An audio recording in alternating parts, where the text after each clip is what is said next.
Hello, I am a nerd. And picture this with me. You are on a delightful cruise and all of a sudden, you think back to when you boarded it. Does this boat have wings? What could happen? And all of a sudden, the boat takes flight. You are in World War II and you are on one of the famous flying boats. Now, flying boats were used on both sides of the war by the Japanese, Germans, and Allies. And yeah, they were some of the best aircrafts in the war because they could literally land anywhere that was wet, anywhere filled with water. So, the flying boats, they were incredible and played a major role in the Pacific War. Because those flying boats,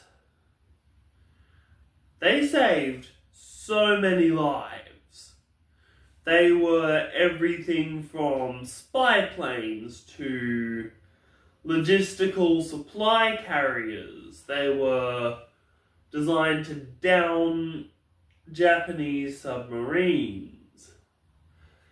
And they were an incredibly powerful asset in the Allies' toolkit.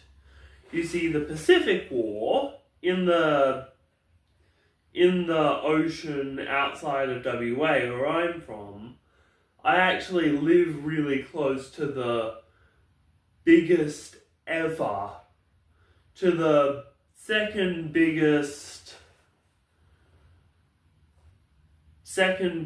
port that housed World War II submarines even. So I don't know if there were any flying boats near where I am, but that would be awesome.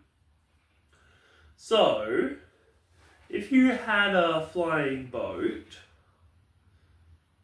what would you do with it? And I'm like, there was a failed flying boat called the Spruce Goose made of wood, but it didn't really work. But there were plenty of other boats that worked perfectly. Now there were also seaplanes that were,